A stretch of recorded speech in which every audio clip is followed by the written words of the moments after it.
Hello and welcome to Middle Age Geeks, a podcast where we chat about anything geeky from movies, TV, tech, games, and everything in between. I'm one of your hosts, Daz, and this is my co-host, the super duper Phil. How you doing, buddy?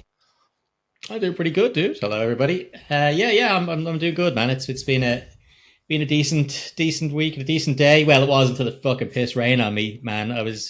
Ah, I went out for a walk, bring the dog out for a walk, and the sun is shining, sunglasses on, listening to Bob Marley. I was like, this is just really good for my state of mind, my sense yeah, of yeah. well being. About 15 minutes from fucking home, and bleeding monsoon fucking rain opens up. Home to me and the dog home like fucking drowned rats. Fuck's Wow. sake. Um, but yeah, apart from that, what about yourself? Good, yeah, good. We're recording on a Sunday. It's been a good weekend of sun here in Ireland, which is the start of summer. You know, it goes from, in the space of 5 days, goes from 6 degrees to 15 to 22. And everyone gets cooked alive. I spent 2 hours this morning playing tennis, got cooked alive, then went to the park with my daughter to run around, got cooked alive, then smashed my shed to pieces for the rest of the day and got cooked alive. And yeah, I was putting my daughter to bed, telling her stories and just sweating to pieces. Oh god. So yeah, if I get delirious during this episode, it is sunstroke. So no worries there. But anyway, on today's episode, we will chat through a few bits and bobs and news, what we've been playing and watching as usual, and then Phil will take us through Kingdom of the Planet of the Apes, which we saw yesterday. It's a good one, so we're very, very happy about that. So first and foremost, we will go through a bit of news, and there's a lot of news actually this week. Yeah. Firstly, the official image of James Gunn's Superman was revealed after the costume S logo was revealed a few months ago. But the image features Soups sitting strangely on a chair in an apartment, casually putting on one of his boots as some crazy shit seems to be going on out the window Yeah, behind him. it's so fucking It's chill, isn't it? Like he's just kind of like, it's yeah, I'll take my time, putting my boots on, yeah, and it yeah, looks like there's a fucking meteorite or something is fucking heading yeah. towards to blow up the planet. Like it's like, get your shit together, man. Yeah, I Yeah, I thought it think was it cool. looked Look cool though. cool. The costume looks good. I mean, like when you look a little closer, you can see that the red shorts, or the red pants, they're back. You can see them kind of in the shadow. They're kind of obscured a little bit. Yeah, I thought it looked great. And when you look a little closer, you can see like people are saying, "Oh, it looks totally chill. Like it's just fucking." Come out of the shower or something. But when you look at the suit, the S is kind of charred a bit. It's just like he's after being in battle. Maybe he's getting ready for round Right. two or Okay. something like that, and maybe that explains the kind of more. Is it a relaxed look on his face, or is he kind of going, "Oh, fuck's sake, here we go again"? But yeah, I thought it was good. I thought the suit looked good. Um, to say it's divisive and polarizing online is incredible. Like, just listen to comments. Some people have just so much fucking hate. Like, this is a fucking load of shit. Whatever. They changed the suit again. The pants are back and all this. And I was reminded of a beautiful response that Brian Singer gave to someone. I think it was 2005 Comic Con for Superman Returns. And someone got up in the audience, to ask a question to the panel, and they asked him, "Why have you changed the suit?" And he replied, "Change it from what?" And the guy was just completely stumped. Just like, what have I changed it from? This character's been around for fucking 80 plus years. There's been Yeah. 40 plus iterations of the suit. Like, what have I changed it from? Just cop on. Like, it's constantly evolving. So yeah, I thought it looked great. The purple pinky shit, laser, light show, whatever that's going on outside the window, kind of hints at Brainiac in terms of that color scheme. Just like, yes, Are you, please. are you having PTSD then from fucking Suicide Squad game? Oh Going, yeah, yeah. oh, I can't take it. Not No, again, no, not again, no. not again. Yeah, Zack Schneider, just to get his name in there. Um, Yeah, like I think we're gonna have to put a limit like of three times per episode you're allowed to yeah, complain yeah, about Zack Snyder. that's just one. That Just wasn't really a yeah, complaint. just, we'll give you three, or we'll eventually maybe start on five and wean you down over the Yeah, yeah. episodes as we go It's on. Like, baby steps. It's a 12-step program. We'll get there. But yeah, I think that looked good, and yeah, it's out next summer. And just, I think once we get a trailer or a more kind of a still from the actual production, I think it'll look even better. yeah, But next up was a piece of news that only requires just one line to just sell it completely. And I was telling you this yesterday in the after the cinema. And it was like Amazon Prime have greenlit a new series called Blade Runner 2099, and it cast Michelle Yeoh in the lead role as a replicant nearing the end of her life. And straight away, just like, yes, Fucking yeah, that's it. so Happy days. On to the next story. That's it. It's just fucking yes, fucking please. And deadly. Amazon Prime, before Fallout, you would have been a little worried because they were so fucking hit and miss. But after the Fallout show, it's such a smash hit that you're just hoping they keep it coming and keep it going. But yeah, like sign me up for that 100%. We're massive Michelle Yeoh fans. Like, Yeah. I was fucking cheering when she got the Oscar. Yeah, I'm absolutely delighted for that. Can't wait. Like you say, I think maybe a few people might have been a bit after the Rings of Power and things like Carnival Row and stuff that they've had exclusives that were a bit well shit, and you kind of like well fuck, what are they going to do? And then Fallout's excellent, yeah. so yeah, no, I have high hopes for it. I'm hoping it'll be a good one. Yeah, happy days. And on gaming news, there's a few stories, but one was Helldivers 2. There was a bit of uproar over the last few weeks where Steam players were being required to sign in with a PS Plus account to create a PlayStation account to play online, which was driving people fucking demented, as it would, because you don't have a PlayStation. Yeah, You don't need to sign up and sign up for this just to play online, which is nonsense. But the backlash was so severe online that they have made a complete U-turn. And I love when this happens in the gaming community, yeah. in any community, where they said, They fuck that, downvoted man. the shit. Like it Yeah, got just the absolutely reviews, tore it review apart. bombed and everything. Yeah. Yeah. It's like this happens so many times when people implement, or companies and developers implement, crazy microtransactions, or they hide game content behind paywalls and stuff like that. And there's an uproar, and then they go, okay, sorry. And everyone goes, yay. And just like, no, but you're still a fucking asshole for trying to do this in the first place. Yeah, Fuck exactly. off. I Yeah. bought my game. But yeah, it's good to see that the community has won out on this occasion.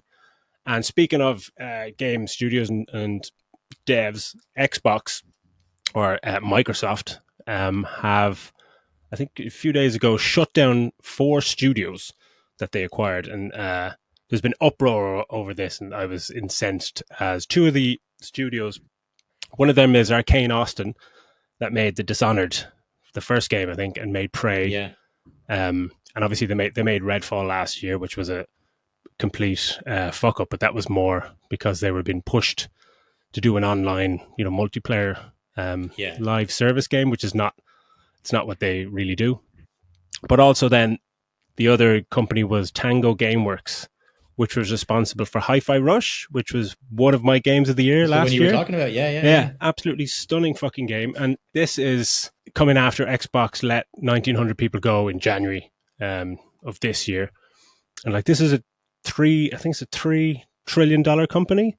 And they actually, like, last week, they said they beat their quarterly expectations by 20%, posting profits of 22 billion for the first quarter of 2024. And they had previously heaped high praise for Tango Gameworks, saying Hi-Fi Rush was one of the games of the year, and it had, over 3 million players. And the fact that, actually, the head of gaming in Microsoft said that they didn't have enough. This was their excuse. They said, we're actually run pretty thin, and we didn't have enough resources really to run all these kind of studios that, and it's, poor us. And it's like, you bought all these fucking companies, man. You just recently spent 80 billion on Activision and on Blizzard. Yeah. and Fucking hell. and Bethesda as well. And it's just like, why are you buying all these studios if you hadn't planned running them? Like, seriously, I'm not a fucking business expert, but this is fucking business 101. You know what I mean? It's just like, it's clownery on an astonishing scale, and the online backlash has been incredibly severe for Microsoft, who are like not exactly riding high in terms of game respect. You know what I mean? And it's like, recently there was a payout for one of their high executives, and he was paid $375 million when he left from Microsoft. And someone did the maths and said that would have paid the salaries for Arcane and Tango employees for about 18 years. which is For unbelievable. fuck's You sake, know, like, and they shut down Tango. It's not like they just kind of went, okay, you know, we're letting you go or whatever. It's just they shut down the company these people like developed and blood, sweat, and tears and all that. But they shut down Tango Gameworks, which is a Japanese company, while their employees were all on holidays for a big Japanese holiday. So it's just for like, fuck's come sake. on, man. But yeah, it's just yeah. Reading it, it really got me fucking incensed more than I expected, and it was close to throwing my Xbox out the fucking window. Like because you know we talked about this, the amount of video game developers losing their jobs is increasing at an alarming rate, and in 2024, it's about 10,000 have lost their jobs so far, and that's I think in 2023 it was 10,500 people lost it, and that was a clusterfuck of a year, and already we're like Yeah, halfway through May, and it's just these corporations are not supporting their creatives, and they're throwing employees and studios and developers under the bus because of their fucking business fuck ups. So yeah, rant over. It just did my fucking nut in. yeah. Yeah, very, very. Yeah, because it's just one of the best games. Like Hi-Fi Rush is just incredible game, and like what do you do as a developer now if like you have an award-winning game? It won a BAFTA for fuck's sake, and Xbox Like go, yeah, but if that's not enough to keep you, you know what I yeah. mean, in a job, then what the fuck is, you know? Oh man, yeah, scary, Yeah. scary things going forward. But how about yourself? Any news particular fancy this week? I suppose gaming wise, the one it's something we're both looking forward to is that Nintendo said they'll announce Oh yeah, the new console within the fiscal year. Now I don't know when the like a Japanese fiscal year is. Like I think yeah. it could be right that could give them right up until like April next year or something like that to Mm, announce it. So, but that yeah, I'm delighted at least there's some actual official news starting to come out. You know, yeah. and then some other then for most of the other stuff I wanted to talk about was actually, oh yeah, shit, sorry, yeah, and Hades 2. The early access reviews are out Oh for yeah, Hades 2. And they're apparently amazing, which I think we knew it was going to be. The first game is fucking fantastic. yeah, yeah. And I think there's way more voice acting in this one. You know, like for the Mm. last one you had voice acting, but then it switched to The amount of text. dialogue I think in that first game yeah, I is think there's astonishing. oh, it's amazing. It's so good. It's like a joy to replay over and Mm. over again as those games I are supposed to I be. never even It's finished brilliant. that. I didn't get like I must have. For anyone who doesn't know yet, it's like a roguelike game where you keep doing run after run after run when you die, but the story keeps Yeah, evolving.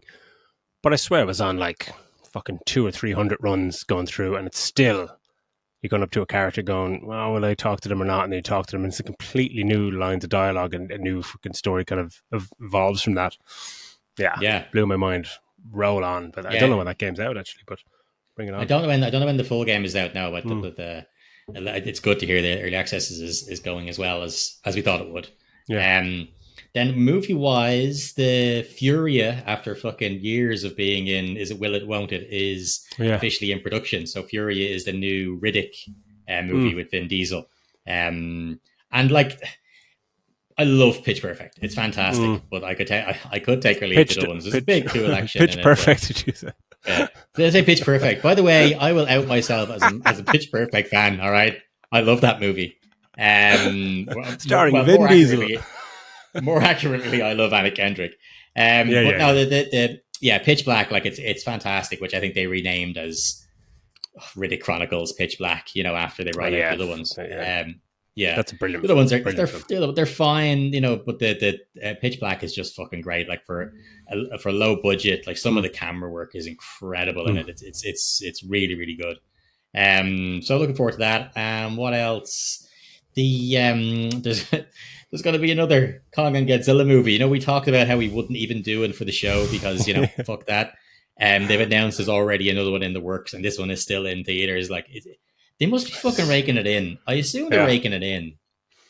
yeah. I It's mean, it's I don't. I wonder what the budget is on it because I can't imagine like it's never it's not breaking any records or it's never really in like oh this made this much Yeah, and a top story in any news sites or on YouTube or anything. So they must have found a way just to make it for um, cheap or whatever. I don't know how it even looks. Does it look like the yeah. trailers? It looks pretty. Oh, I I guess it could. looks Yeah, even. okay, but like it's kind of visual Oh yeah, effects that like Marvel visual effects where it's yeah, cartoony and they just churn it out very quickly.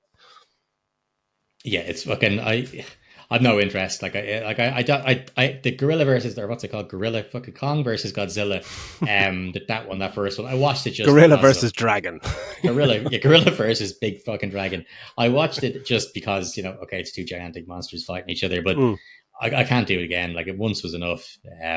It's Or was it any good? actually no, it was shit. Like, and the thing is that they're just people are obviously going to see them. I think it's just like Yeah. the Transformers movies. I mean, you could crank out a Transformers movie every couple of years, and it'll make money because people will keep going to see them. Mm.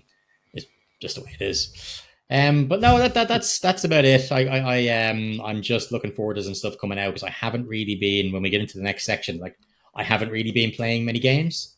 Mm. So, but I am. We're only a week and a half away, roughly, from Hellblade 2. 21st, Oh it's out. yeah. Mm. Yeah, so I'm kind of living for that. Yeah. I'm just going to get lost in that game. I'm probably one of those ones I'll start it again the minute I finish it, kind of thing. Yeah. What have you been kind of playing and watching yourself? Well, I haven't been playing that much. I tried the new Fallout 4, the next gen update. Okay, Just to is it fully working or not? no. Right, It sure crashed not. two or three times, and it actually ended up where I was in a shopping mall somewhere, and something happened with, like I got annihilated by ghouls because I forgot with that game you could have, even if I think I was playing it on easy, and it's still if you don't plan accordingly, you walk in somewhere with three fucking bullets and you're just fucking annihilated. But I was trying to reload my save, but it was either like reload 2 seconds earlier and die again, or one of my saves was gone, so it was go back to just when you came out of the vault, but 2.5 hours earlier. It's like, and where are all the autosaves? Like where? Right, okay. So that might have put an end to my playthrough of that very quickly, which is a shame because I don't even think I finished that game. Maybe I probably played maybe about 6 or 7 hours of it when it came out. I didn't really. I think I loved it, but fell off it pretty quickly. But it's a shame. I'll see if there's a patch or something I can do to fix it. But I wasn't playing that much because I was trying to play Topspin 2K25, and this again is doing my fucking nutted. Like, this is a rant episode. Trying to play it like it's the new fantastic tennis game, the sequel to the 2011 legendary Topspin 4. But man, I couldn't play it at any stage all fucking week because the servers are down. And like Oh, you right, would okay. think, the servers are down, which means you can't play online, like FIFA or something like that. But it's not. It works. It's like when their servers go down, then specific aspects of the game are unaccessible. And as I say, you would think that's just multiplayer game, but I go in and all you can Yeah. play is like training or exhibition mode, like my career mode. The single player mode is offline because their servers are down. It's another example of this fucking bullshit always online Always online. games Yeah. that where people go mad that like you can't play single player games because their servers are down, and that the backlash from fans has fallen on deaf ears because it has to be online because they have to sell you stuff through the in-game kind of stores and microtransactions and stuff like that. And they even said that the servers will be shut down for this game at the end of 2026 or something. And it's just like it's a ticking time bomb on the game. It's just like I paid 80 Yeah. quid for this fucking game. I built my character, just trying to play it just for a few games all week, and I can't play it because their servers are down. It's just fucking. I got back onto Twitter, which I haven't been on about 4 years, just to fucking rant at them. Like, sort it out, man. Fuck's sake. But yeah, so I haven't been playing too much, but from a few hours of Fallout. But what I was watching, and this is great. It's not a show or a movie or anything, but it was an episode of something called the Corridor Crew, which I follow on YouTube, and they're a bunch of VFX artist guys that do a lot of cool stuff, and it's millions of views and all this stuff.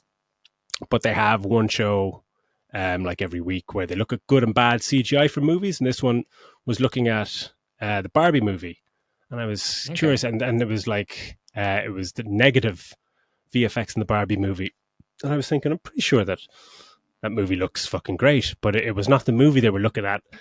But they were commenting that there's a 45-minute behind the scenes content on the DVD where Right. they've covered up all the blue screen behind the scene shots and replaced it with bad CGI set shots to just keep this whole narrative of there's no CGI in the movie going, which is Right. Okay. which is a bit ridiculous. Yeah, it was a bit fucking crazy. And like the VFX team on the movie said like that, there's 2,000 shots in the movie and 1,500 of visual effects, but the directors, there's a whole thing about it like Barbie. It's practical. It's in fucking, it's shot in camera. But that Barbie section was actually taken from, and this is the real part. And try to push the people to watch. It's a 4-part series from this guy Jonas who set up the movie Rabbit Hole, and it's just a 4-part series of like 20 minutes each. And it's called No CGI is Just Invisible CGI, which is fucking great. And he's a VFX artist with like 18 years of experience, and he's saying that there's so much no CGI in movies today, where people are But just there is. everyone just loves, there's this whole backlash like, oh, CGI madness, and everyone looks practical, and just it's obviously if it can be better, if it can be done in camera, that's all well and good. But it seems to be very important for studios to let you know they use no CGI, guys.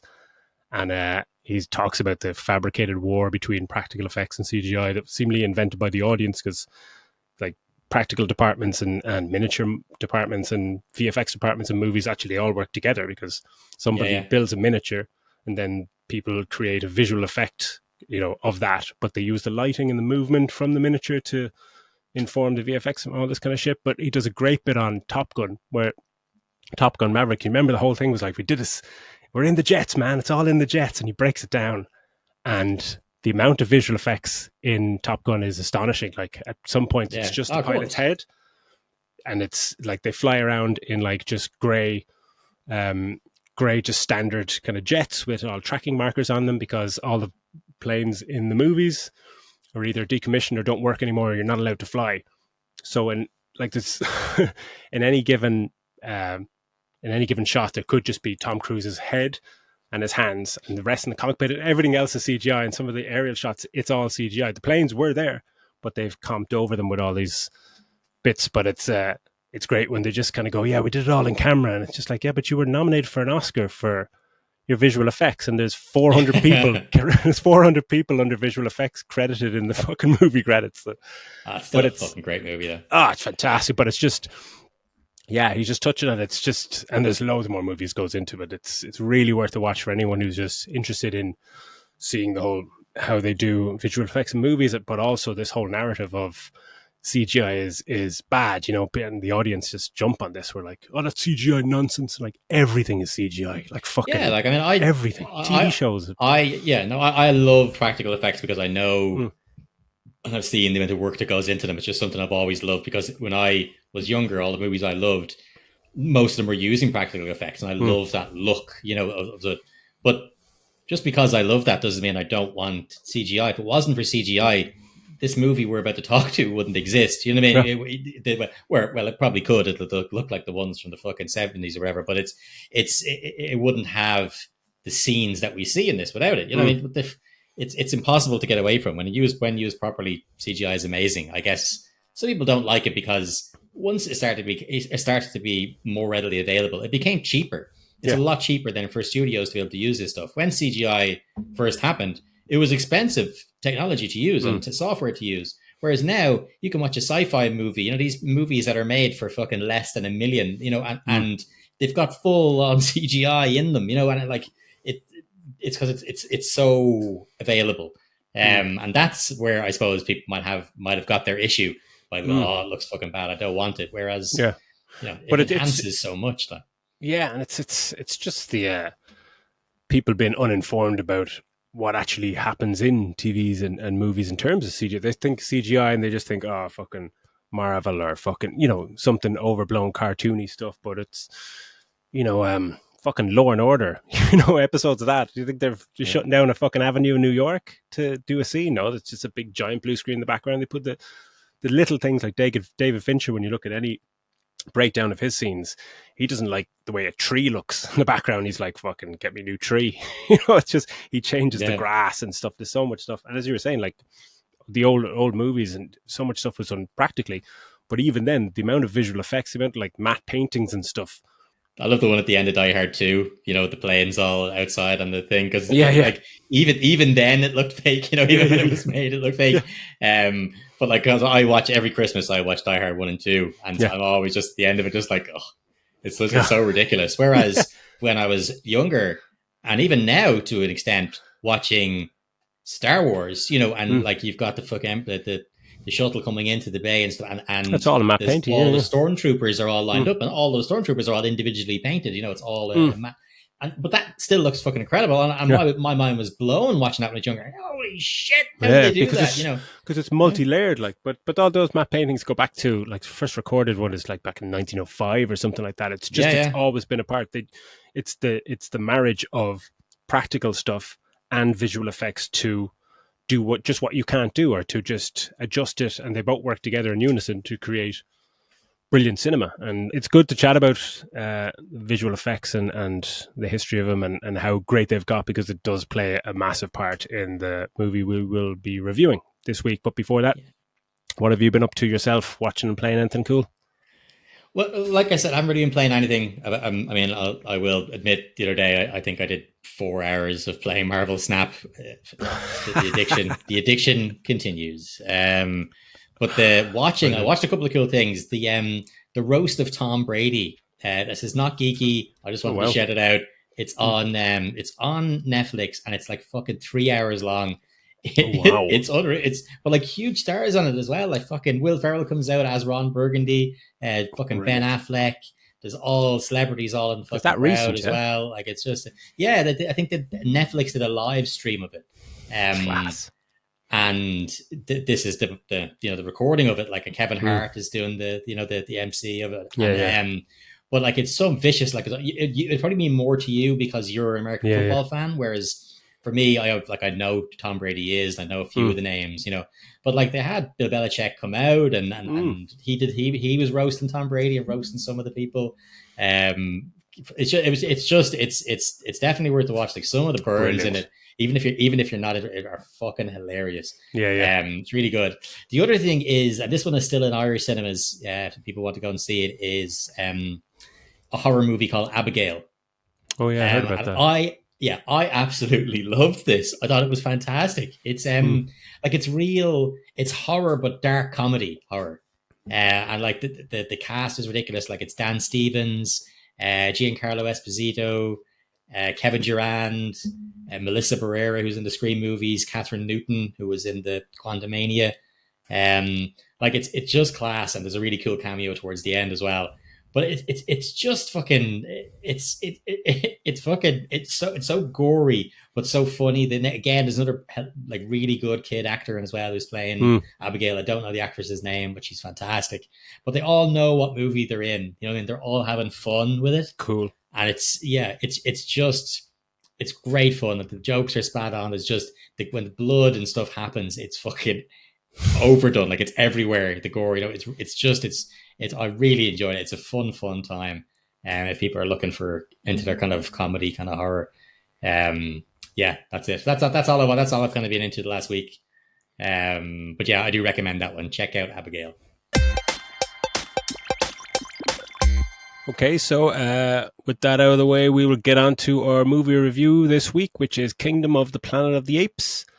Over to you, Philly. Cheers, Daz. Yeah, yes, Kingdom of the Planet of the Apes is the one we're doing this week, and happy to say it's another one that we both enjoyed. For those of you who are new, what we do is our usual long reviews, our discussions. They're very spoiler heavy. We get right into what we enjoyed, what we didn't, but we're talking about specific plot points. So you're warned. But at the start, what we'll do is we'll talk about what our general feelings are, about it, and we'll yeah, if you want to bail out then and say no, that's fucking that's too much for me, and save it, that's fair enough. Come back and see if we're spot on afterwards. But yeah, like it's basically, this one is set many years after Caesar, who was the main ape from the original trilogy, and he goes on a journey that'll lead him to question everything he's been taught about the past and make choices that will define a future for humans and apes alike. Um, and like, yeah, Daz, I don't know about you, but I wasn't totally hyped for this because I No, not loved at the all. first three so much. Like Matt Reeves' two in particular were fantastic. It ends so like at the end of the third one, it's heartbreaking. It's No. beautifully done. Even I heard even on they were all just in mocap suits, and when they were doing that recording, with Andy Serkis? No, with Yeah. anyway, it doesn't Andy Serkis, and I can't remember the name of the female actor was who was playing Maurice, but the whole cast and crew were bawling and everything. It was just it's it's an excellent ending to the trilogy, and so when they said they were making another one, I was a little bit concerned, but I was pleasantly surprised. What about you, Des? Absolutely. Yeah, I didn't even like after the last one. I didn't even expect another one. I just thought, what, like, where do like that's it? You've successfully um, finalized and created one of the best fucking trilogies ever. It was just it's fantastic. But yeah, when this one came out, I remember when the first trailer came out, and I think we saw it in IMAX, and it was like, okay, and it's kind of looks okay. It's ticking all the boxes. It looks amazing. There's apes, action and all this kind of stuff. But and after seeing the movie, and we said this last night that I wonder, was it because the trailer doesn't quite give you that much in terms of the way the movie goes, in terms of the female character, Yeah, and terms of kind of maybe the last act, which is the way trailers were a long time ago. But it kind of the trailer just you kind of went, okay, I'll see it, but I'm not kind of going, oh, I wonder what they're going to do next. And yeah, I really really enjoyed it. I was definitely skeptical going in, wondering what they do and how they tie it to Caesar. Um, but I thought visual effects were astounding as usual. The use of water, the bold use of water on fur for large yeah, portions of the end of the movie looked fucking amazing. Uh, there wasn't as much action as previous installments, but I think that's a good thing. Um, yeah, they had lovely themes about how the victor writes history. And yeah. there's kind of cultural ape feuds and stuff like that. And yeah, just I thought it was really good. Negative wise, I mean, I think it took a little bit of time to get going, but that was necessary. But it did kind of plot it a little bit for the first 15, 20 minutes. But that character development pays off beautifully later on in the film. But it seemed it was lacking a little urgency in the early moments. And I think that sometimes if a movie knows it's going to be part of a trilogy, they're not really in any urgency to get to specific plot points because Yeah. spoiler, it's left on a kind of a not so much a cliffhanger, but it's setting up Oh, something it else. feels like a setup. Yeah, it does Yeah, feel like a setup absolutely. movie. That they're And expecting the next one to happen. Yeah. and when we I mean we'll talk more about the negatives when we get Mm. into it because I don't want to spoil it for anybody who wants to skip on. But like, Yeah. yeah, there's it is definitely one that I recommend. It's doing quite well in the cinema. It was made for 160 million dollars, and so far it's worldwide it's made 129. Nice. That's So good. yeah, so that's fantastic. That's it's Mm. only out, it's only just out, so it'll I imagine we will be seeing the sequels for it. So there obviously is still a hunger for people Mm. to go and see these movies, which is great. I suppose the other thing then is the that you're probably happy about that this is a good movie. Daz, is that the director is the same director who's going to be directing our Zelda live action movie, Yeah. Wes Cole. Exactly. Yeah, Which is so that was kind of a that's relief. brilliant. Yeah. Yeah. Yeah. That he knows what he's fucking doing. Like, yeah. Yeah, because there was a little bit of a Jesus, the Scorch Trials guy, fuck, like but Yeah. What's going on yeah, there? but maybe is this an audition for it? Well, let's see what you can do because Yeah. it's great. But the as we've talked about with the CG and the worlds that can be made, like we're watching this. I love it like you do. That aesthetic of miles in the future, our old cities and stuff have been reclaimed by forests Nature. and Yeah. overgrowth, and yeah, it's just big Love that. buildings that are all crumbled, and there's just trees fucking growing everywhere. And like I said to you, it really made me want to play a Horizon game after Yeah. it. Yeah. Yeah. It's yeah, it looks gorgeous for that. But look, we're going to get into the spoiler stuff now, but we do both recommend the movie if you want to go and check it Absolutely, out. yeah, Yeah. it's great. So into the discussion about it, like as I said, it's directed by Wes Ball and written by Josh Friedman. Mm. He was a writer on War of the Worlds, Mm. Avatar: The Way of Water, Terminator. Mm. What was that called? Good Dark resume. Fate. Yeah, apart Yeah, from that one, decent. yeah. Yeah, I mean, Dark Fate is if you took out Arnold Schwarzenegger out of it, like it's not that bad of a movie. Like, what's her Yeah, yeah. face is really cool. Mackenzie Bollocks, what's her name? Oh yeah, You she's know what I'm talking brilliant. about, Yeah. right? Yeah, like she's really good in it. Like it's yeah. Look, we're not going to fucking talk about Terminator. So so basically, yeah, this movie it's set generations after the last movie, and at the start of it, we kind of get a flashback from for at Caesar's funeral. And but just before that, as the titles come up, they basically give you just a little bit of exposition, a little bit of story about what's happened, and it's saying that the virus that had been released that made all the apes get smarter and smarter. Mm. Also made all the humans get less and less intelligent to the point where some are non-verbal.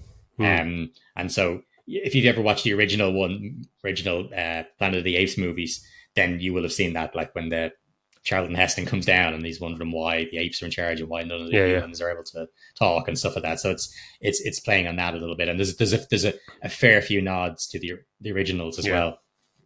Um, but yeah, we get after we've got our little flashback at the funeral, we get into the future and we see our kind of main. I suppose he's our main guy, isn't he? Noah is the No, name of yeah. the yeah. So he's there with he's there with his two friends, and they have kind of like a trial where they have to climb up to get an eagle egg each. Eagles play a big part in this fucking movie. Mm. Like they just Yeah, they've yeah, like the I suppose they're the the Eagle apes have clan, kind of right? Yeah, I kind of yeah, they're the like Eagle that. It's clan, and just so they've yeah. Oh, it's fucking awesome. I mean, who doesn't like eagles? yeah. I'd But like to see though where like maybe it'll come in the future movies, but what have other clans done? You know, what have they um yeah, adapted into their clan? Because it's pretty fucking cool. Just apes and eagles, like as a little yeah, premise. and that is, and like the idea is that they have to go up. They all take an egg each, and the idea is that they have a ceremony where they raise they get the imprint. I suppose the first imprint on this fucking creature, and they Mm. they raise them or whatever. But I loved I love the scene. This that's as you said, this is the CGI and stuff, like the Mm. climbing. Like he has this one part where he jumps and uses a pole to stab it into the Yeah. wall to make it up to the nest to get the egg. And I love the CGI here, and the three of them very distinct personalities between the Mm. three. I think it was fucking what's the name? There's a Suma and I can't remember. I should have written it down. The other guy's name. The Oh yeah, he doesn't play a big Anayan. part. Yeah, yeah. He Yeah, comes back in later on. Anayan. Yeah, yeah. And it's cool. Like they because they're smart, obviously, and they're still they're speaking to each other, but they do still have that bits of sign language that they're because Mm. that's the way that they've evolved in the other movies. It started off a lot of them were just signing and then Mm. talking and using little bits of words and stuff, and they still do. They still as they're talking, and sometimes they just use sign, which I thought that was really really cool, Mm. to show that even the generations have gone on, that it's kept through the generations that's how they'll still communicate. Yeah, That everybody signs, or at least that is kind everybody of in their cool clan. looking. Yeah, I suppose this is kind of it's on their way back from getting their egg that we kind of come. I suppose we see our first glimpse of a human. So Mm. the main human in this is a character called, well, she starts off as being called Nova, and played by Freya Allen, who people might know from the Witcher series. Mm. So she comes up and she gets it. They come back to their horses and there's a blanket missing, and when they follow it Mm. down, they find out, it's that she has nicked it and ran off with it. But it's yeah, like it's really, again, it's really cool, the village and stuff that they all live in is so different from the other clans. So as you said, Mm. I would love to see what has happened, because that what we saw at the end of the last movie was Caesar had brought the apes together. They wanted to be Mm. better than humans, and they didn't want to use violence. That fight with Koba and stuff, Yeah, he wanted to use violence. Caesar's like, no, it's apes, don't hurt apes. yeah. And but obviously as it's gone on, they've what's happened to them is just what happens to humans. As people split off into different Mm. factions and different cities, and it's a great little insight into how their societies Yeah, have yeah, kind of changed and stuff. yeah. And How did you it's feel about how did you feel about the pacing? Because we're kind of this is the start, as mm, we get in as we come back into the village. When you were saying that it was a bit slow, mm. was it this part? Do you think this dragged on for you, or Well, it's weird because I was thinking about it. It's not like I hate when people say a movie got slow, or it's almost like there's not enough action in it. Like I love character development, and I love yeah, um, slow sections, so to speak. But I just felt that it was necessary, but I just felt it needed an injection of something, bit of pace, yeah, something to happen. But then you do need that time to set up these characters and to introduce the village, and even the dynamic with his father. As much as I'm saying that it needed an injection of pace, I almost felt like we didn't get enough with him and his father to. We'll get on to what happened to his father a little bit later on, but they have kind of one little exchange, and I love the way mm, he's terrified of letting down his father, and the fact that he says like his father is, was it the master of birds or something, and you're just going, that's just a fucking cool title. This is really cool. That kind of, there was bits of it that were very interesting, but I just think yeah, maybe if there was, yeah, more a bit like just maybe something about another clan or something like that, because when they go off, um, or when, like, we'll get to it when he goes off later on to get a replacement egg or something, then it really kind of kicks into gear very, very quickly. It just kind of, the yeah. It pacing does. Like I shifts think from third gear to fucking sixth gear. And it's just like, whoa, whoa, fucking hell. Yeah, because I think like it's they bring because they've got the blanket, that's covered, it's got blood or whatever on. They Mm, bring it back to kind of to show the council, because there's a council of apes, obviously, and the elders or whatever, and they're like, oh fucking, this is outsiders, this is whatever. Yeah, we're gonna have to send a team out to try and mm, find it, and so a team head out to try and find the human or whoever mm, it is that has this, and at nighttime then, because Freya Allen is the human, she has followed our guy Noah in, and he finds her in their camp, tries to chase her, and he breaks the egg, because the idea is they have to keep the egg on them, mm. and he Up the breaks it by hatches, accident. yeah. So yeah, and so he knows he's gonna be fucking cocked up and miss the ceremony, so he decides to sneak out at night to get a new egg. Mm, And when he goes out at night on his horse, he finds that the squad that had been sent out are they're all dead apart from one guy who's just about to die, and he's like, "There's more coming," and then he just dies with like a knife in his back. And then we see the other ape tribe come in, and these are different from the guys we've seen. Like we've seen very basic wooden shacks, all that kind of stuff. yeah, yeah. These guys riding in horses, they've got sticks that are like cattle prods that are Yeah. run on like battery power cows. Like, well, how the fuck did they get these things? Mm. And these are obviously these are the bad apes. Yeah, the pat And apples. it's yeah, and it's but they're clever enough to use what they have. They find Noah's horse there, so they realize that there is obviously another camp Mm. nearby, and so they give that horse a prod, and they go, well, look, it's going to run home, so let's follow Yeah, it. yeah. So they fucking leg it off they follow it back to the village, and Noah has no horse now. So by the time he gets back to the village, it's been destroyed. Mm, It's really sad. Like it's go back, you can just see the places on fucking fire. mm. The gorillas are the other apes, and led by a big gorilla dude, are fucking shocking them and all the rest of it. And it is sad, because we've seen that kind of how close he is to his mother Mm. and to his father, um, and to see his father getting killed like that, and then Mm. he just falls down. Like it's a big, huge fucking battle. The whole thing is up in flames, and he's hanging on by a rope, and the gorilla kind of breaks the rope, and you just see our guy Noah fall down into the rubble or whatever. And obviously, we know he's not dead, but he wakes up.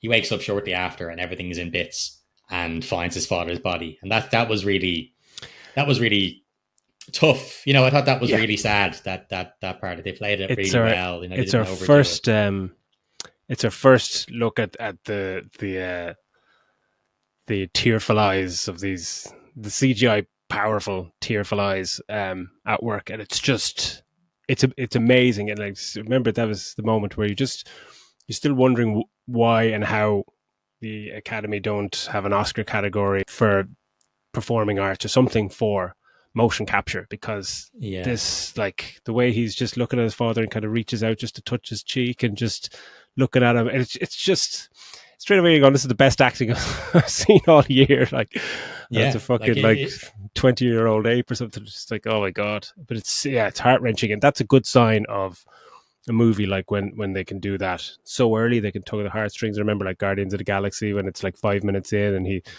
he sees his mother dying, and oh you know, yeah. cancer, and it's 5 minutes in, and he's like, "Hold my hand, Peter," and I'm fucking bawling in the cinema. Just like, I just got in. This is supposed to be a movie about a fucking like talking raccoon. I'm bawling my eyes out.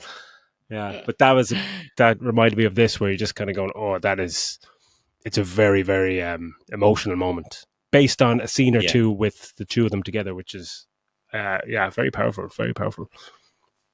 And I think this is kind of the part where as well he realizes that there's not, not everyone is there's not enough dead bodies there, so people Mm, are, some people have been taken away, and he realizes that they've obviously been taken by this other clan, so he decides, right, fucking horse up and go and find them. So he goes off. There's this forbidden zone they're never supposed to go, and he's like, I'm gonna have to go and try and find the mm, hostages. And this is where I love this part. So this is where I love this character as he's walking through. He's in this area. He falls through a roof, and roof collapse. Basically, the roof collapse that he's standing on collapses, and he falls down into it. And we meet this character, Raka, mm. who is an orangutan. And I love this. This is Yeah.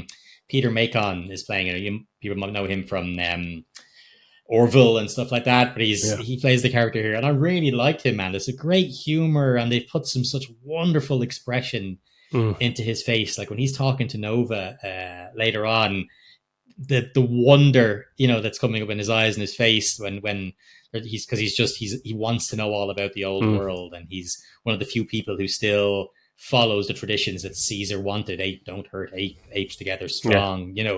I love this character. What did you Nice. think? Oh, it's just like their relationship it's the heart of the movie, pretty much, and it's exactly what was needed at this point in the movie. And I think it, like, because he's almost one half of this remembering Caesar's history, or this is the positive Yeah, side, where he's remembering all his teachings and what he actually meant by apes together strong and bringing apes together. But he's also seemingly disillusioned a little bit, where he's just like thinks that, uh, like Caesar, like almost like allowed humans to live together or something like that. He puts him up on like totally on a massive pedestal. Where on the other side, you got, yeah, when we get to Proxima, it's the opposite, where he just uses it for his own his own gain. But he's a wonderful character. Like like again, it's just the eyes, the expressions, and like I can't overestimate the amazing visuals on an IMAX screen. And myself and Phil are front row fuckers. Like, so it's just they're just the close ups are just unbelievable. Like the eyeballs are bigger than our seats. When we're watching it, it's just like like the visual effects can't hide when you're front row IMAX, and it's just, yeah, he blew me away. He's really yeah. really touching character. Like, Yeah, he's a great character, and it was great to kind of see, as you said, that he has this grandiose view. He almost that the Caesar and other apes kept humans as pets, almost. They yeah, allowed yeah, them to live with them, all this kind of stuff. But when he's explaining the history, he also explains, because Noah has heard the evil apes, the bad guy apes, the other clan, mm, shouting the name of Caesar when they fucking come to kill all his yeah, people. So he's like, "Who is this fucking dickhead? He sounds yeah, awful." And Raka explains to him, "No, this other guy has taken his name, and he's called Proximus Caesar, and he basically distorts the word, and it mm, distorts the word of him. And it's like anything now. It's like anybody who's people who are religious will often talk about how some people distort what the meaning of what their god actually said mm, wanted. No, he didn't. When he said that, he didn't mean this. When he said that, yeah, he yeah. didn't mean this. It just shows You've how interpreted it a completely different way. generations and generations can be interpreted. Yeah, because these apes aren't recording history the way Mm, we are, so they're bound to go with just the same mistakes make that yeah, humans made. But he explains the history, and he says he's going to he explains the fact that he's being followed by, there's a human following him, and he says, "Well, I'm going to go on this journey with you to find out if there's more knowledge out there," because he's shown him that he has these books. He's like, "Look at the books. There's knowledge held, but he's about the previous world." And so the human following them, as we said, is Freya Allen, and the they're around the campfire, and it's really nice this scene does. The as I've mentioned, I will mention multiple times throughout the lighting effects in this are outrageous. Like, they're sitting around the campfire, to have that on, like you said, on the CGI, on the fur, everything like that, but to have it so consistent, because Freya Allen is in the scene, so she's just sitting away from them, and she's watching them as they're sitting around at their campfire, and they throw her some food and they throw her a blanket and stuff. But it's so incredibly consistent. There's not, the lighting doesn't change where you're kind of going, okay, well, I can see it's, that part isn't that. It's so consistent that you completely, you don't, as you said, you don't spot it. I mean, I know it's not real, but it's so well done. I love that it's a common theme throughout the movie. The lighting is done so incredibly well. And we touched on that last night as well. Afterwards, we were saying that, like, you end up commenting on things about the movie that you would about any film. You're not saying, "Jesus Christ, did you see the visual effects on the fur," or whatever. After a few moments in the movie, you're now commenting on the filmmaking. You're going, like, there's one shot before when he goes out to get the egg or whatever, and it's just a wide establishing shot, and it's just the top of moonlit, kind of ravine, fucking forests and some apes or whatever, and you're just marveling at the shot and the cinematography and the composition. It's not, wow, look at the effects, as you're saying. You're just looking at the shot going, the lighting and the shot is gorgeous, amazing. But then you're going, there's also two apes in it. Just like, it just, and she's amazing. Like, she's the feral one. Like, they're saying, that she's, like, as you said, non-verbal and stuff. They're like, let's just bring her. She keeps following us, and she's, let's bring her with us. And so she jumps on horseback with the other two, and they go off. And as far as they know, she's mute, and it's mad because they come across the other humans, and we see what was referred to as the real, let's just call them dummies. They're humans that they're just wearing rags. They travel in herds like animals. Like, they're thick as shit. This is like a herd of Marjorie Taylor Greens, only less off-putting. Like, it just gross looking. And you see it going, oh, right, okay. That's what they're talking about, how humans have devolved. But Caesar says, look, well, this is as far as, I need to go the rest of it. I need to go off and do my thing on my horse. This is where we part ways. And Caesar has just headed off when the bad apes show up. Oh shit. Yeah. Sorry. Noah has just headed off to go and find bad Caesar and find all his people. And just then the bad apes show up and they're there to round up humans. So again, it's very similar to the original movies. Like, they have on horseback and they have nets and they're using the nets to catch them. And there's this scene from the trailer that's in it, and I love this. Like, so she's on her hands and knees and she's trying to crawl away from them, and we get that overhead shot of the gorillas moving through the tall grass trying to find her. It's like the velociraptors, in the Lost World. And it's cool. And fucking, they're going to catch her, and he's on horseback, and she looks up through the grass and she can see him, and she just jumps up. She just screams his name. So they haven't heard her say a word, but she screams Noah, and he sees her.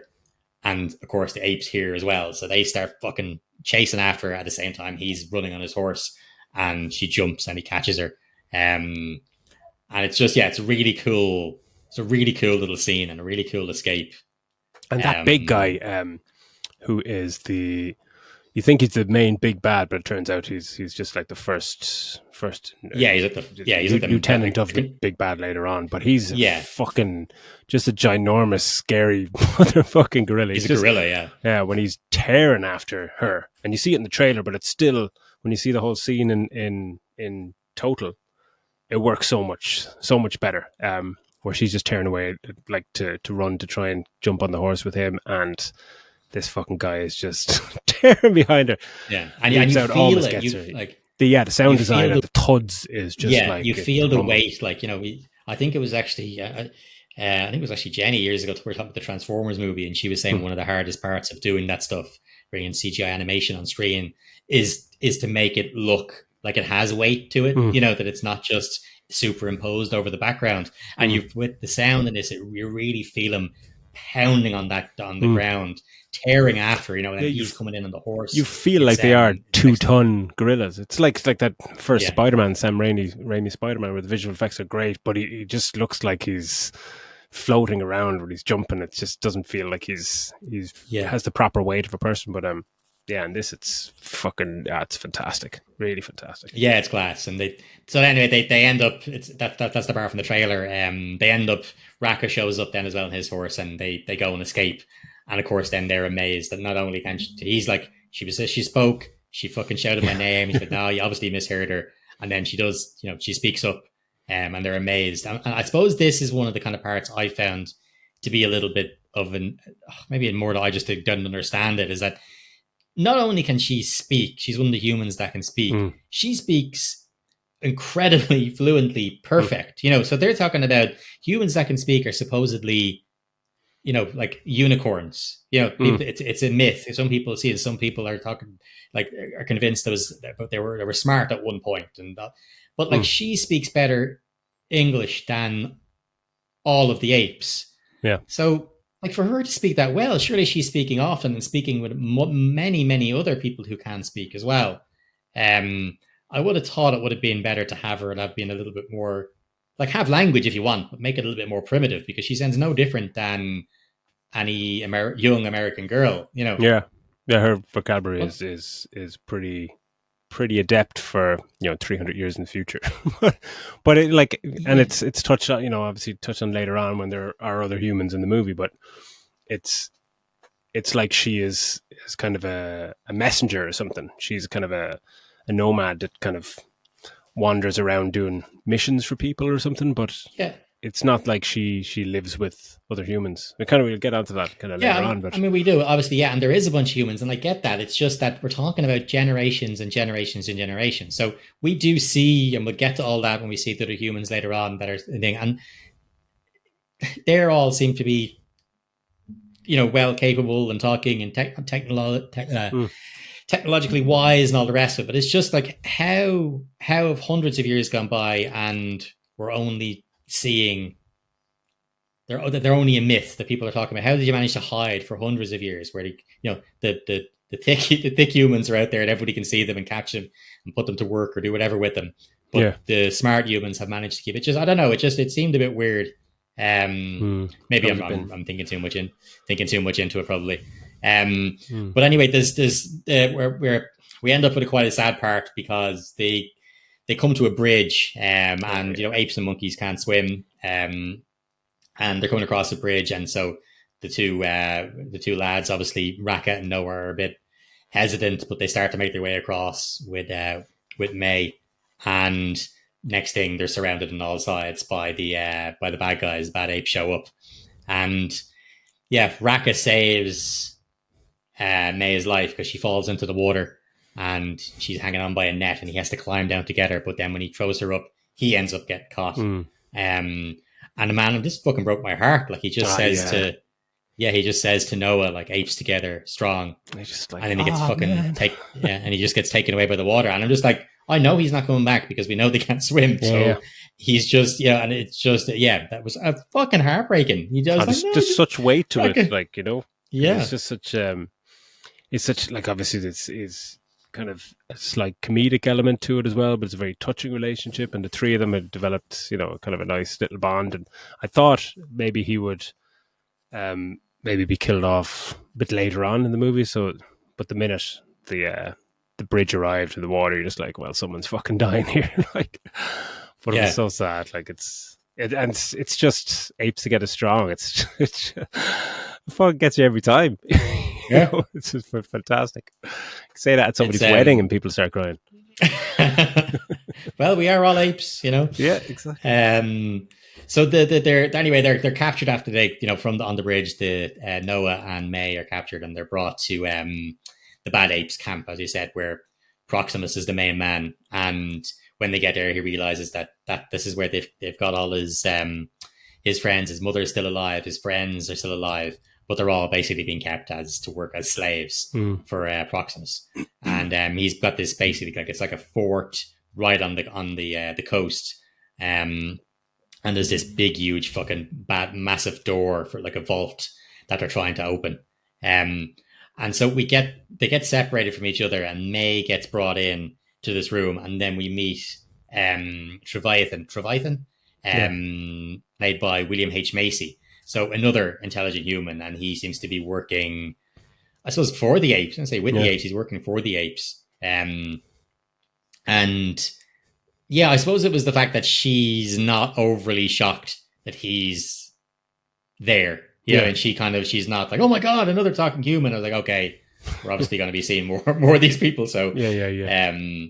but I think he's the one who fills in some blanks. He's obviously the one who helped them to build those shock sticks, Mm. and he's telling them how they're going to be able to blow open these doors because Proximus Caesar is sure that there's secrets inside and things Mm. they'll be able to use from the old world. And it's Kevin Durand, who I'm delighted that he's playing this role. I think I love him. He's never the leading man, you know, Yeah. but he's always in some really cool sci-fi and horror stuff. Big imposing dude, but Oh. always he can be menacing, but he can also be the big lovable giant as Mm. well. So yeah, I was delighted to have him for him playing this role. Yeah, he eats up the fucking screen when he's on it. Like he's so imposing, and he gets some great monologues. And when we get to later on, the dinner scene is one of my favorite scenes in the movie. He's wonderful, and again, it's just the animation of him, the close Yeah, ups, and it's just yeah, he's just so menacing, but so such a tyrant. You know what I mean? Just yeah, just believes his own bullshit, and the fact that he, as we were saying, he uses Caesar's legacy and twists his meaning of apes together strong to enslave people in this camp to do his will and his bidding, which is I loved that kind of dichotomy of how Caesar's legacy is told or told yeah, it's to been different bastardized. sections. Yeah, Exactly, yeah. yeah, Which is yeah. Like fascinating. he's standing there talking. He does say apes together are strong, but he you know he means apes together strong, working for me. You know, Yeah, like do yeah, as I yeah, say, everything's fine. yeah. And but it's everything he has. They're all almost hypnotically chanting everything he says Mm, after he says it. Like yeah. he's obviously got a hold over them. Like he's the latest Caesar. Mm-hmm. Um, and yeah, I agree. I thought he was fantastic. You know, with the I suppose actually, if you want to, because before we get, if you want to talk about the dinner scene, because that's kind of come up where he's talking about how he wants to build an ape kingdom to like to wipe out the smart human threat. Yeah, but Um, it's just that it's a scene that kind of takes its time a good bit, and the fact that they're all just sitting around, and it's got a three-way scene between Proximus, May, and Noah. Noah's mostly just kind of watching on, but and Proximus is telling of like how he needs what's in the vault or the behind the door, um, and his grandeur, and he's so imposing. And I always thought throughout that his intonation and how he speaks almost reminds you like of Agent Smith or something like that. It's so irregular, his pronunciation and his breath and stuff. It's just fucking captivating. I thought it was just fantastic and standout scene for sure. And again, as you said, it's so seamless. It's so believable. It's so consistent visually. Um, it's fucking wonderful. yeah, it's quality. Yeah, I like it, and it's like May understands that she understands what he wants, and she wants what's in there as well. You know, Mm. she knows there's something in there that's of importance. And she says to Noah, "Look, I know, you know, I lied to you about being able to speak and knowing where the Mm. vault is and stuff, but like, I need your help. There's something in the vault that might be able to help us bring the power of speech Oh yeah, and yeah. stuff back to humans." And that was the most And intriguing part of it, because straight away it's yeah, you're thinking like, is it like he doesn't know what's in there? So is it you're thinking straight away it's weaponry or something that is going to turn the tide and really like change the evolution of these apes? Are they going to get weapons or information or something? Mm. But then when she says that, like, it'll allow us to it'll bring humans on the path to being back to being intelligent and speak and stuff like that. That straight away I was going, what the fuck is that like? Like, Mm. what is it that But can do that what's that the apes shouldn't have?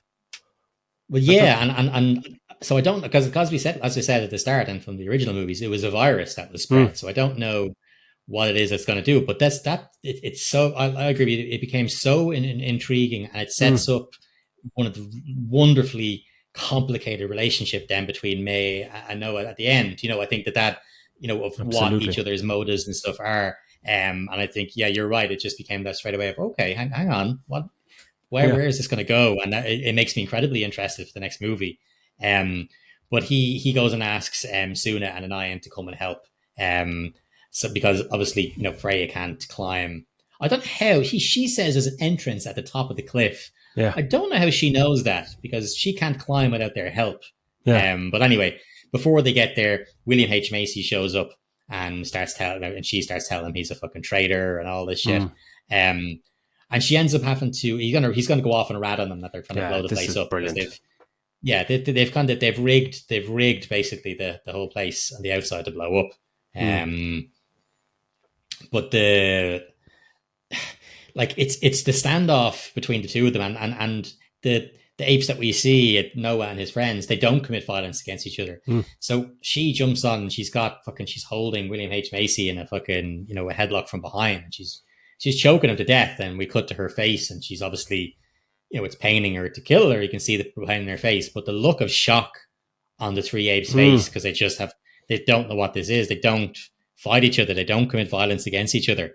Um, so just to see it, they're just looked at, And it's disgust, yeah, and and it's a it's fucking brilliant shot. yeah, Overhead shot when she has him on the ground, and the camera just slowly just kind of is zooming in and zooming in until it's just her face, and he can't see him anymore, but he's obviously stopped she's moving, just shaking because he's and it fucking thing. Yeah, yeah, yeah, and it just stays on her. You're watching it, and I was just going, just stay on her for another few seconds to just really fucking sell the moment, because you're just going, Jesus Christ, is she going to kill him, or what's going to happen? But you get that kind yeah, of shock of you watching her fucking kill him straight away in a single shot, and then it's doubled down when they cut over to the guys who were just like, "What the fuck have you just done?" yeah. But obviously, it had to We be were done. supposed to be the animals. You know what I mean? It's Yeah, fucking. and It's then it's just like, okay, we need to move, blah blah blah, and it's straight on, just like, yeah, it is. It's great. It's great. They're just looking total it's fucking excellent. shock, Yeah. like, But they climb the cliff anyway. The three, obviously they need the three apes help May, and the four of them end up going up. And when they get into the place, it's like this military bunker slash research place. So it's mm, got weaponry and all that kind of stuff.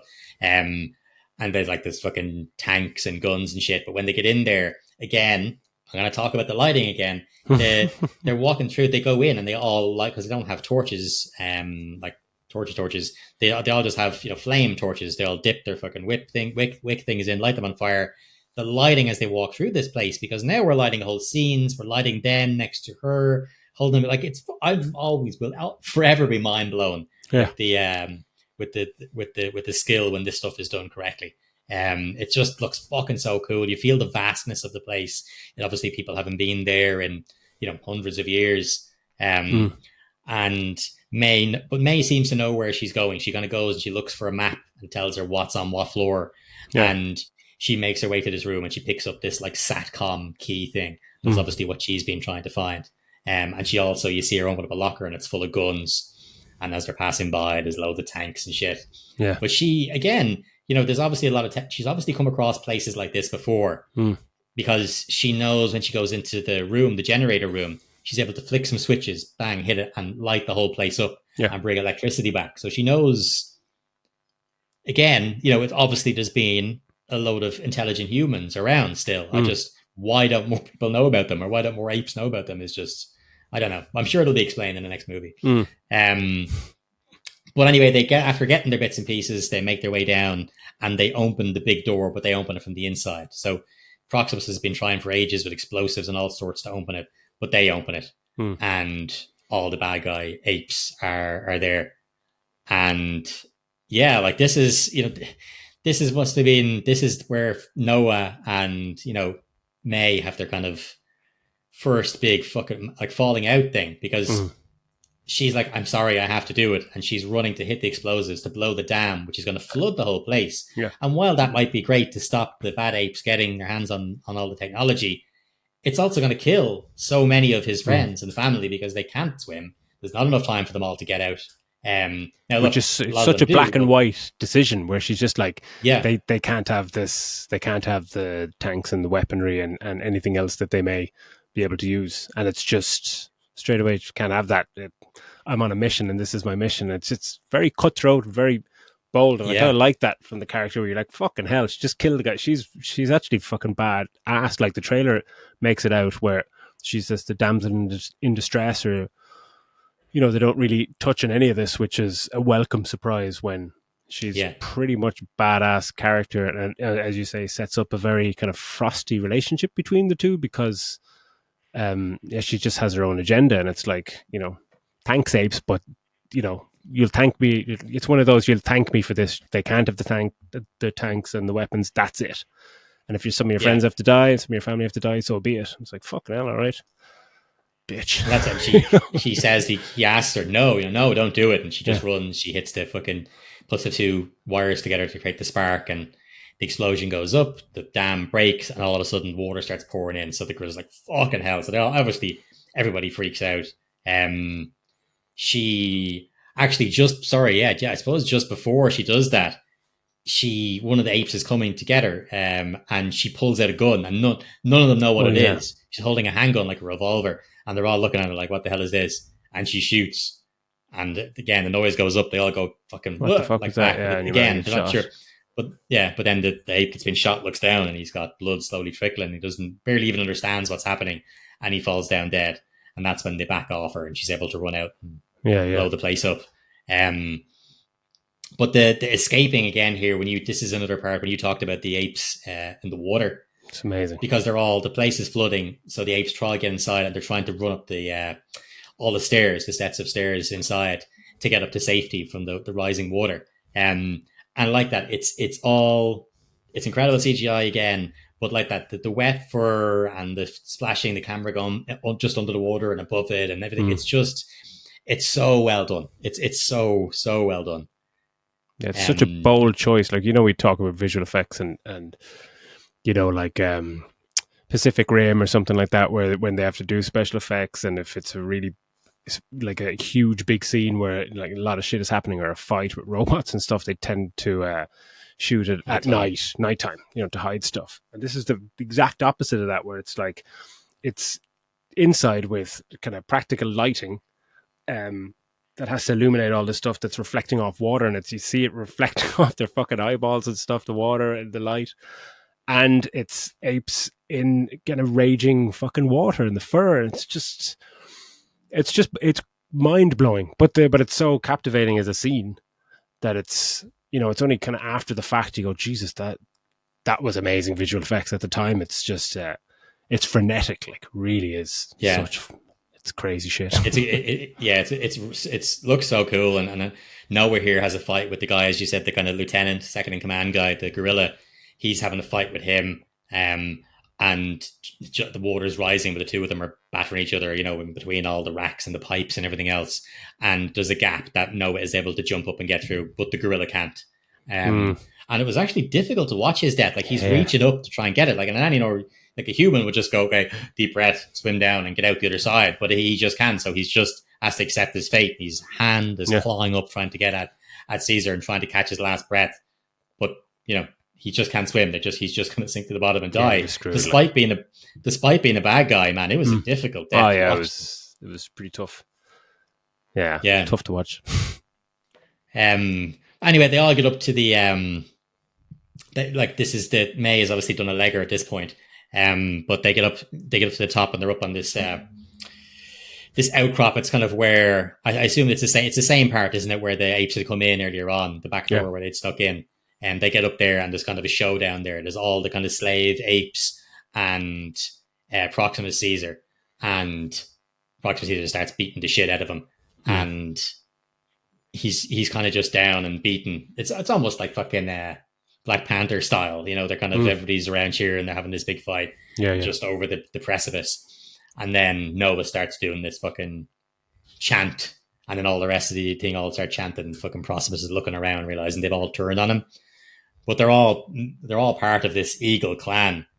So I wasn't totally mad on this part, but Well, basically they Eagles kind come. of set it up a little bit beforehand when was it Raka asks him to the when they just met and he's talking about the Eagle tribe and stuff. And he says there's a song they sing for their initiation, and he asks him to sing it, and he says no, and you know he's going to sing it at some point, you know, and that's when this happens. It's like the Yeah, chant, and it's like a bit of foreshadowing. It's pretty cool in terms of you know what's coming, but then it's a bit like it's a bit cartoony a little bit at times. it is, but it's Yeah, yeah. I mean, like, why because were the Eagles there? Why were they there? Like, I mean, they're doing the chant, and obviously this is the chant they all have. They all, mm, as I said, they're like fucking eagle whisperers.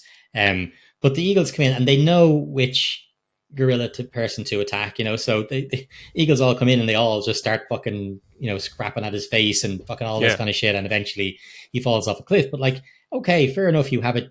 The Eagles know their call sign, whatever. But mm. why are the Eagles happen to be there? You've been taken away and And dragged it's off, and really now high you're at the up as side of a well. mountain. Like they've climbed So up why? really Well, high. I mean, yeah. So it's like, so they don't know why the Eagles happen to be around there, and why mm, those particular Eagles all knew to have the thing. I didn't really explain that, so I thought that was a mm. bit weird. And just Can the I would eagles have picked a hear different way. Can the eagles hear an ape chant from a mile away? Like, I yeah, I'm don't, not sure. no idea. It I just don't know. seemed like a little We're bit of gonna kind have to, of yeah, cinematic yeah. If there's convenience. any, if there's any ornithologists who are listening right now who know about how to communicate with eagles, do drop us a line at And media at how do qc at apes do yahoo.com. that? You know, yeah. Yeah, how do apes do it?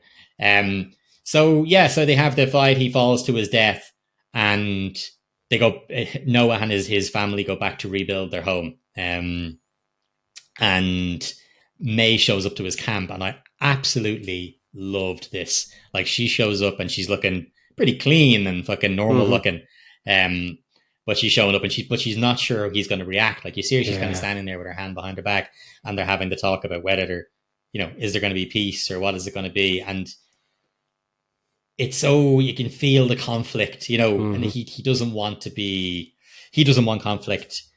They never wanted conflict, but now he's seeing now what it's like, what life outside his little village is like, what Mm. humans can be like. He's seeing her kill people, and we get a shot just behind her back then, and she has her hand behind her back, and she's got a fucking pistol there ready because if he does anything, Yeah, yeah. she's going to kill him. Because, like you Which is said, great. she's Like, cold as well. mm. It's a really great little kind of showdown scene. Because that could have I easily love been it. played so saccharine, oh, like a different way with a character like that. You would think like, oh, they become mates or something like this, or he'll save her and she'll save him back, or something like that. That's been played out time and time and time again. But this was a Yeah, fresh new take on it, where you're just going, oh, she's fucking badass. She's out for what she thinks is the greater good, and out for herself, and that's that. But she's yeah, as she's so decent as honest she about it. can She's be, like, you know. Yeah. yeah, she's so honest about it. She's like, yeah, like, I'm going to, this is our, like, she's saying, this is our world. This is a Mm, human's world. We had, like, and he was saying, no, humans had their time. This is the apes world, and so mm, she's saying, so he's basically wants to take it back. He's like, it's not your world to take back. And it's just that mm. conflict between them. Yeah, because she I like, says apes can't have what's in there. You know, they're not ready for it. yeah, And he's like, well, who the fuck are you to say what we can have? You know, like who are you? You know, yeah. it's a great back And and she's, forth. This is our world. No, it's our world. I'm like, oh, yeah, here we it's cool. go. And and as you said, it sets up what could be some fantastic storylines. Mm, In the next one. So she goes off and we see her going into this, she finds this bunker and this girl comes out and she's in a hazmat suit. She's like, holy shit, it's not just mm, other talking humans, but they've got fucking proper ass yeah, technology. yeah. So she goes in, gives her that SATCOM hard drive thing, and they're all in there working on fucking, like, a bunch of dorks working on IT fucking shit. There's technology everywhere. And we see all these satellite dishes outside. Yeah. And when she puts in this must be, I assume when she goes off on her missions, she probably has to go and collect a bunch of these fucking things. Mm, But when she comes back, she puts it in, and next thing they're able to align the dishes. mm, And when the humans start speaking on the radio, they find out there's other smart humans out there with radios too. mm. Um, So I don't know. Is what will, if this is the end of the movie then? So what will the future hold? Are we going to be back on two big battles between the two of them? I mean, if there are a ton of smart humans out there and they find a way, because as I said, she's not saying make humans from now on be able to talk. She's talking about changing the humans that are you know basically animals now Yeah, smart again. Isn't that's that was isn't her that the way first it's kind of pitch proposed? for it. Yeah, so Yeah, that's the kind of confusing part of it. But yeah. yeah, Like, is like some some new people, virus going to be released yeah, or? exactly. Some people online have said that like what I thought was an interesting end to it to see where it goes.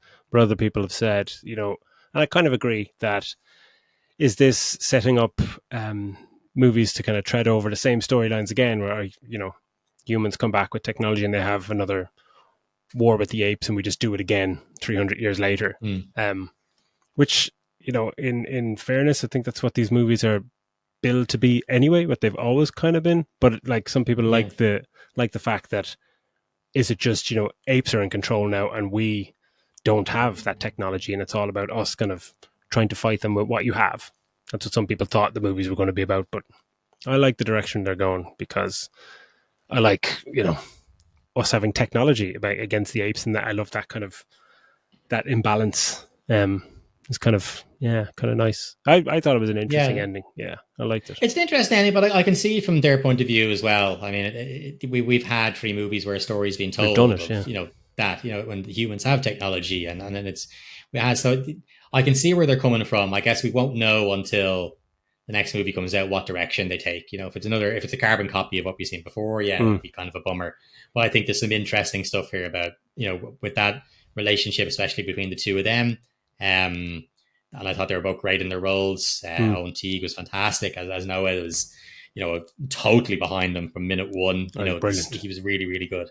Um, it's yeah, like I really enjoyed it. Like I'm it's not perfect. There's a lot of obviously they can be loot or plot holes and maybe a lot of convenient kind of Convenience. Yeah. stuff, and there's a little bit of pacing issues here and there. But um, I thought it was great. That was a really fun watch and, Mm. and a very pleasant surprise.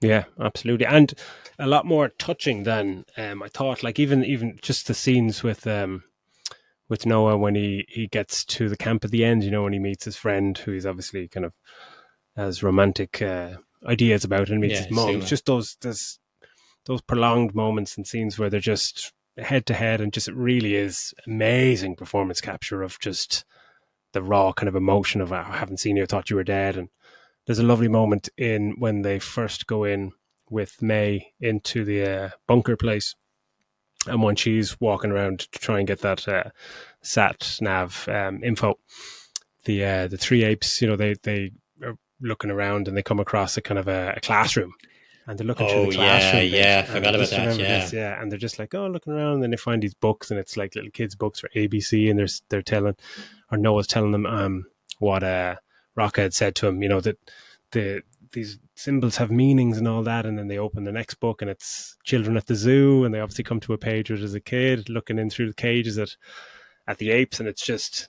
the looks in their eyes looking at like yeah. wonder at this book, and then kind of from wonder to kind of going, what the fuck is this?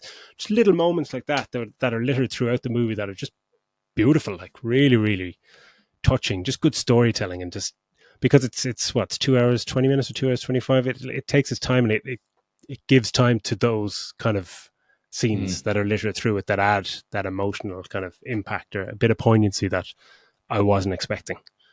But yeah, I Yeah, thought it was I fucking thought brilliant. something was going to happen, and that's I figured maybe they'd say something to her or bring the book to her. What the Mm, fuck is this shit? yeah, Like, but there's yeah, the other but he must be so conflicted. Like he's seen yeah, that and he's heard different things. He cared so much in the short time him and Raka had together. He was mm, broken up about in passing, and it must be from living in this small little village where they don't go beyond a certain point to mm, seeing what's out there. There's talking humans, all this shit about the past that he had no idea about. mm. So there's a lot for him to explore in the next one, and yeah, I do look forward to a sequel. Happy days. Yeah. So I would give that 4 stars. I think recommend that. Yeah, it's somewhere between Yeah. 3.5 and 4 for me as well. Yeah. Happy days. So yeah, that's a wrap for episode 30 of Middle Age Geeks. Thanks to everyone for liking and sharing and subscribing on YouTube and social media. Keep the feedback coming at middleagegeeks@yahoo.com. Any last thoughts, Phil? No, just echo what you're saying. Yeah, thanks a million, guys, for listening. As always, it's great. Thanks for all the support. And yeah, keep liking, subscribing, sharing. Yeah, that's about it. Happy days. Catch you next week.